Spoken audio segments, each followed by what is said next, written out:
Oke baik sahabat, di kesempatan kali ini saya ingin berbagi kembali tentang indikator custom, yang mana indikatornya bisa sahabat download di deskripsi video ini. Tetapi saya menyarankan sebelum sahabat memasang indikator ini, alangkah lebih baik sahabat mempelajari dan memahami bagaimana cara menggunakan indikator custom ini dan bagaimana cara memaksimalkan indikator custom ini, sehingga harapan kita adalah kita bisa menghasilkan profit yang jauh lebih maksimal. Oke, di sini saya akan menjelaskan bagaimana cara menggunakannya dan seperti apa cara memaksimalkannya. Simak videonya baik-baik. Oke, jadi sahabat, indikator custom ini adalah menggunakan analisis teknikal berbasis breakout. Jadi teknik yang digunakan dalam indikator ini adalah menggunakan strategi breakout, di mana kita akan melakukan buy dan sell sesuai dengan area-area entry ketika market breakout. Nah, dalam indikator custom ini, area breakout itu ditandai dengan warna abu sahabat. Jadi saya contohkan, ini adalah high-nya, ya, titik tertingginya. Saya pertebal biar lebih jelas. Nah, ini adalah high-nya. Dan ini adalah low-nya. Biasanya market ketika belum memberikan signal, warna dari biru ini belum ada, jadi hanya kotak abu saja. Nah, akan nampak ketika market mau breakout. Contoh, dia ingin breakout ke arah atas, biasanya dia akan berwarna biru. Nah, kalau misalkan market ingin terjadi breakout ke arah bawah, biasanya dia akan berwarna merah. Nah, untuk warna merah saya geser ke kiri sahabat, ya, bisa lihat di sini. Nah, di sini ada warna merah. Berarti dia memberikan sinyal sell pada kita kalau warnanya merah, dan kalau warnanya biru, indikator ini memberikan sinyal buy pada kita. Nah, jadi sebelum market breakout ataupun mau terjadi breakout, maka akan muncul TP1, TP2, TP3 dengan warna biru yang semakin menebal ke atas. Nah, TP1, TP2, dan TP3 adalah target profit, ya sahabat, ya. TP1 adalah target profit 1, target profit 2, dan target profit 3. Nah, ingin mengambil target profit yang mana itu tergantung bagaimana konsep money management yang sahabat gunakan. Tergantung risk reward yang sahabat pakai. Kalau misalkan sahabat menggunakan RR1 banding 1, ya target profitnya di target TP1. Kalau menggunakan RR1 banding 2, ya tentu di TP2. Ataupun selanjutnya di TP3 kalau menggunakan RR1 banding 3. Ya sahabatnya, kalau misalkan pertanyaan mau ambil bagusnya di TP1, TP2 atau TP3, itu tergantung bagaimana konsep money management yang kita gunakan, ya. Jadi risk reward tiap orang berbeda-beda. Kalau saya boleh rekomendasikan untuk 1 banding 3. Walaupun untuk sampai ke 1 banding 3 agak jarang dibandingkan TP1 banding 1 ataupun TP1 banding 2. Tetapi secara akumulatif akun sahabat akan tumbuh kalau sahabat menggunakan TP1 banding 3. Hanya saja menggunakan TP1 banding 3 agak sedikit banyak merahnya dibandingkan TP1 banding 1 ataupun TP1 banding 2. Yaitu sekali lagi kembali kepada risk reward yang sahabat pakai. Di sini saya akan menjelaskan teknik analisisnya saja dalam menggunakan indikator custom ini. Oke, jadi ketika market ingin break, maka akan muncul TP1, TP2, TP3. Kalau misalkan warnanya biru, berarti opsi kita adalah buy. Dan kita boleh melakukan buy ketika terjadi breakout. Jadi ketika market breakout, ya, ke atas, kita boleh melakukan buy. Untuk stop loss, ini mengacu pada indikator ini, ya sahabat, ya. Jadi nanti kita akan pelajari bagaimana cara memaksimalkan indikator ini. Tapi saya menjelaskan secara basic dari indikator custom ini. Nanti kita akan akali lagi bagaimana kita memaksimalkan indikator ini. Nah, dalam indikator ini stop lossnya di sini, entry-nya di sini. Kalau break kita buy, stop loss di sini. Target profit ada TP1, TP2, TP3. Nah, kalau misalkan konsepnya menggunakan RR1 banding 1, ya, 1 banding 2 dan seterusnya, tentu ini nggak cukup sahabat. Kalau kita ukur stop loss dari jarak stop loss dan area entry itu sekitar kurang lebih 18 pip. Target profit kita paling tinggi di TP1 banding 3, ya. Itu sekitar 26 pip. Kurang lebih 26 pip, jadi hanya 1 banding 1 lebih dikit. Artinya walaupun TP3 profitnya nggak jalan RR-nya, ya. Harusnya kan kita entry 1% dapatnya 3%. Itu nggak jalan kalau stop lossnya terlalu jauh. Ya, jadi kita inginnya ya stop lossnya 1%, targetnya ya 3% ya, ataupun 2% tergantung RR yang digunakan. Nanti kita akan akali, tapi minimal sampai sini sahabat paham ya. Ketika breakout kita boleh melakukan buy kalau berdasarkan indikator custom ini. Nah, kalau saya menyarankan tunggu market melakukan koreksi sahabat, ataupun melakukan pullback di area breakout. Nah, jadi kalau misalkan kita mengambil contoh kasus di market ini, sini kita lihat market break ya, jadi penembusan area dari ujung dari warna abu ini yang saya tandai dengan line warna kuning. Nah, terjadi break ya, maka tunggu dulu market melakukan pullback sahabat, ataupun melakukan koreksi di sekitaran garis kuning, ataupun di area ujung abu ini kita melakukan buy. Ketika market sudah mulai reject naik ke atas, baru kita melakukan buy. Nah, biasanya market akan kembali lagi ke area situ. Kalau misalkan saya tandai di sini ada resisten, saya namai dengan R1 saja, R1, dan di sini ada resisten 2. Nah, biasanya setelah break ke atas, ketika market sudah break ke atas, market akan kembali lagi menjemput order. Nah, ketika market sudah masuk ke R1 dan R2, baru kita boleh melakukan buy. Tapi saya menyarankan untuk menunggu reject dulu ataupun mantul dulu. Nah, ketika sudah mantul baru kita melakukan buy.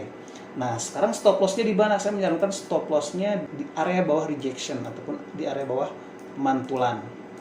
Jadi sekitar sini untuk stop lossnya. Nah, jadi nggak terlalu jauh ya. Nah, di sini adalah area stop loss kita. Jadi jarak entry dengan stop loss kita ukur hanya kurang lebih 5 pip. Nah, dan target profit kita 23 pip, itu udah 1:5 sahabat ya. Sampai ke TP3 itu udah 1:5 kalau kita menggunakan RR. Coba kalau stop lossnya di bawah ya RR-nya sedikit, tapi tentu resikonya akan sedikit sering kena stop loss, terutama sahabat yang nggak memahami bagaimana cara menggunakan teknik entry di area-area rejection. Saya menyarankan ketika breakout tunggu dulu pullback baru buy, taruh stop lossnya ya misalkan agak terlalu dekat bisa jauhkan lah sedikit lah ya, misalkan sekitar 10 pip lah atau 15 pip, terserah sahabat. Klik stop lossnya di sini. Nah, ini stop lossnya sekitar sini, dan target profit kita masih cukup ya, sekitar 1:3 lebih. Jadi ketika market break, saya menyarankan jangan dulu melakukan buy, tetapi tunggu dulu dia pullback. Kenapa tunggu dulu pullback? Pertama, kita buy di area rendah ataupun beli di harga murah. Yang kedua, itu akan memperjelas di mana kita harus taruh stop loss. Misalkan dia turun sini lalu mulai naik ke atas, baru kita melakukan buy, dan stop lossnya bisa di bawah area yang baru menjadi support. Jadi di sini. Nah, di sini. Ya, stop lossnya di sini. Kenapa kita menunggu dulu pullback ya? Pertama, sekali lagi kita akan mendapatkan harga yang paling murah ya. Jadi kita memperkecil peluang untuk plotting minus dulu sebelum profit, karena kan market tidak melulu terus naik, dia melakukan koreksi. Yang kedua ya, memberikan kejelasan di mana menaruh stop loss yang secara teknikal memang dibenarkan ya. Nah, di sini harus stop loss kita ya. Kalau misalkan merujuk ke indikator custom ini, stop lossnya jauh sahabat ya, di sini di bawah abu ini, dan menurut saya ini nggak sepadan antara resiko dengan target profit kita, lebih ke 50-50 lah, jadi 1:1 lah, nggak sepadan. Sehingga kalau entry-nya di sini, harapan kita atas. Nah, untuk acuan dari area entry, sahabat bisa lihat R1 dan R2. Nah, ketika market break, turun lagi, ya, turun lagi, menyentuh atau mendekati R1 dan R2, lalu market mulai naik, barulah kita melakukan buy, taruh stop lossnya di bawah support yang baru terbentuk. Sampai sini paham ya, sahabat ya? Jadi jangan taruh stop lossnya di sini. Tentu resikonya agak sering kena stop loss, tapi secara risk reward akun sahabat akan tumbuh selagi sahabat konsisten menggunakan indikator custom ini. Dengan sell pun sama ya sahabat ya. Nah, sahabat bisa lihat. Nah, ini adalah area entry sell kita. Market jelas sedang downtrend, lalu terjadi breakout ya, terjadi breakout ataupun penembusan ke bawah. Jadi indikator ini sekali lagi, pertama dia hanya memberikan sinyal warna kotak abu ini, jadi belum ada merah, belum ada warna biru. Nah, kalau indikator ini memberikan sinyal sell, dia akan memberikan warna merah dengan tipe 1, tipe 2, dan tipe 3. Sekali lagi tadi kita menggunakan teknik breakout ketika market pullback. Nah, ketika market break ya, taruh di sini terjadi breakout, sahabat ya. Kalau saya tandai di sini terjadi breakout, apakah kita boleh langsung sell ya?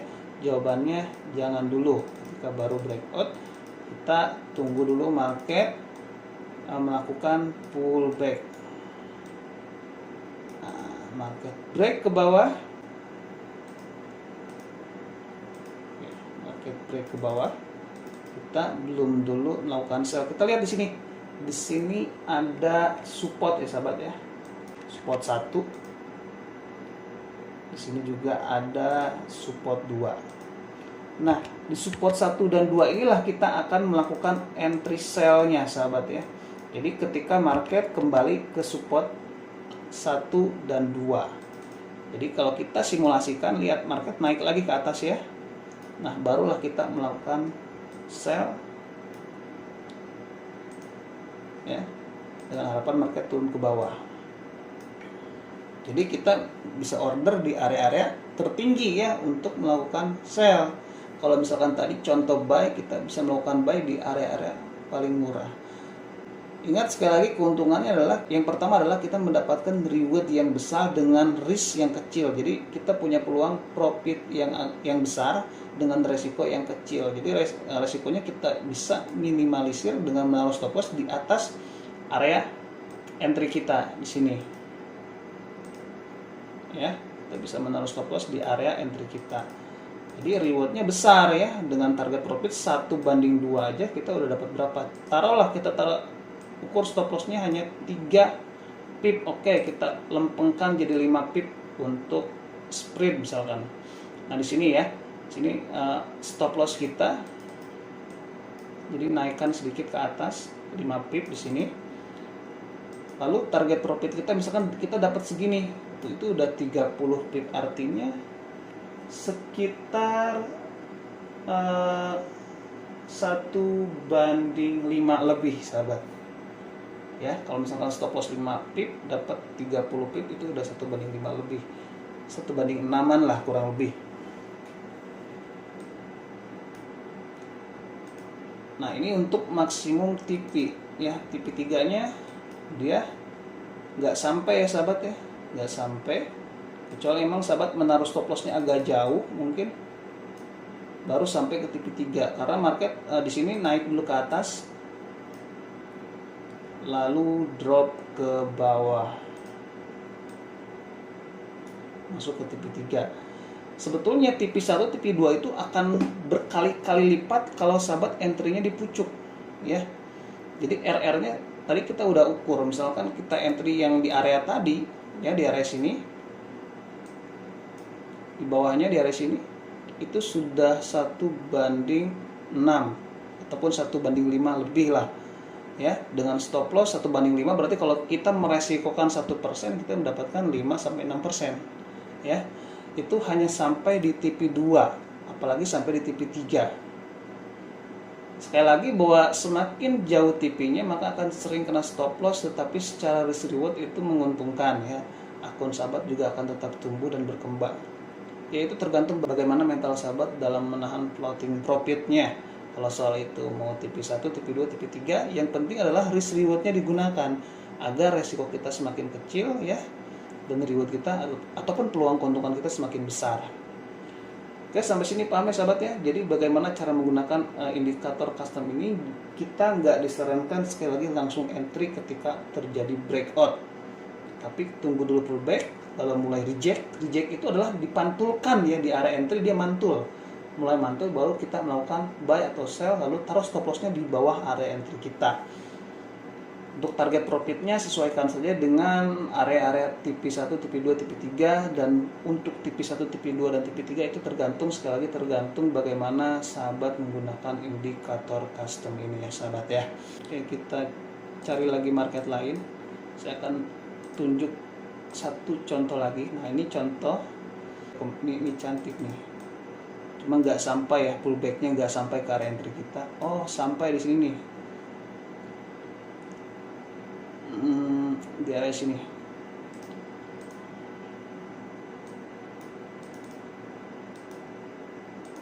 Nah,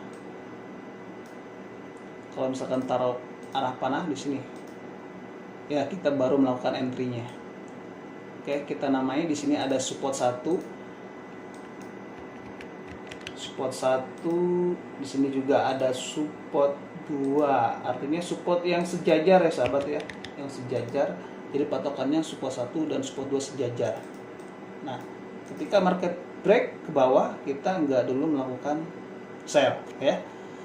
Kita tunggu dulu market, ketika break ke bawah, tunggu dulu market koreksi, sahabat, koreksi. Ternyata koreksinya nggak sampai, dia nyampainya di sini.